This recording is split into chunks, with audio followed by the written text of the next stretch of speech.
Thyroid பற்றி தான் பார்க்க போகிறோம். ஆக்சுவலி தைராய்டில் வந்து 2 டைப் இருக்குது. ஒன்று வந்து ஹைப்போ தைராய்டிசம், இன்னும் வந்து ஹைப்பர் தைராய்டிசம் சொல்லுவாங்க.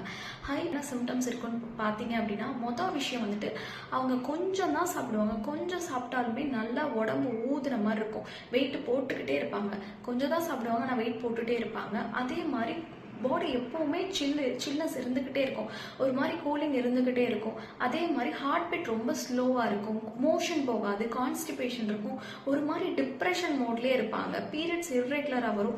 இந்த சிம்டம்ஸ் எல்லாம் ஹைப்போ தைராய்டிசமில் வரும். ஸோ இவங்க எந்த மாதிரியான ஃபுட் எடுக்கலாம்னு சொல்லி பார்த்தீங்க அப்படின்னா, மொதல் விஷயம் பட்டர் மில்க் குடிச்சிக்கலாம்.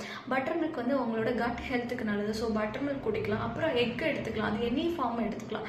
பாயில்டு எக் எடுத்துக்கலாம், இல்லைனா ஆம்லேட் அந்த மாதிரி. ஏன்னா எக்கில் வந்துட்டு உங்களுக்கு நிறைய செலினியம் இருக்கு. ஸோ நீங்கள் எக் எடுத்துக்கலாம். ரெண்டாவது விஷயம் நட்ஸ் எடுத்துக்கலாம். நட்ஸில் வந்துட்டு உங்களுக்கு ஜிங்க் நிறையா இருக்குது. ஸோ அது தைராய்டு ஃபங்க்ஷனை வந்துட்டு ஸ்டிமுலேட் பண்ணுறதுக்கு ஹெல்ப் பண்ணும். ஸோ இந்த மாதிரியான ஃபுட்டெல்லாம் வந்துட்டு ஹைப்போ தைராய்டிசம் இருக்க பேஷண்ட்ஸ் வந்து எடுத்துக்கலாம். ரெண்டாவது விஷயம் வந்துட்டு ஹைப்பர் தைராய்டிசம் மாதிரியான சிம்டம்ஸ் இருக்குன்னு பார்த்தீங்க அப்படின்னா, மொதல் விஷயம் இவங்க நல்லா சாப்பிடுவாங்க, நிறைய சாப்பிடுவாங்க, ஆனால் உடம்புல ஒட்டவே ஒட்டாது, ரொம்ப ஒல்லியாக இருந்துகிட்டே இருப்பாங்க. ரெண்டாவது விஷயம் என்ன அப்படின்னா, இவங்க வந்துட்டு பாடி எப்போ பார்த்தாலும் ஹீட் இருந்துக்கிட்டே இருக்கும். உடல் உஷ்ணம் வந்து ஜாஸ்தி இருக்கும். அதே மாதிரி மன பதட்டமாக இருக்கும். ஹார்ட் பீட் எப்போவுமே ஃபாஸ்ட்டாக துடிச்சிக்கிட்டே இருக்கும். பீரியட்ஸ் இர்ரெகுலராக இருக்கும். மோஷன் வந்துட்டு போய்கிட்டே இருப்பாங்க. டைரியா மாதிரி சிம்டம்ஸ் இவங்களுக்கு இருக்கும்.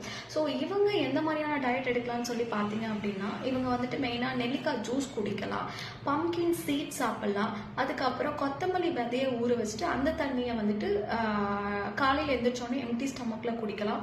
அதுக்கப்புறம் பொமோகிரானேட் ஜூஸ் குடிக்கலாம். ஸோ இவங்கெல்லாம் இந்த மாதிரியான ஃபுட் எடுத்துக்கலாம்.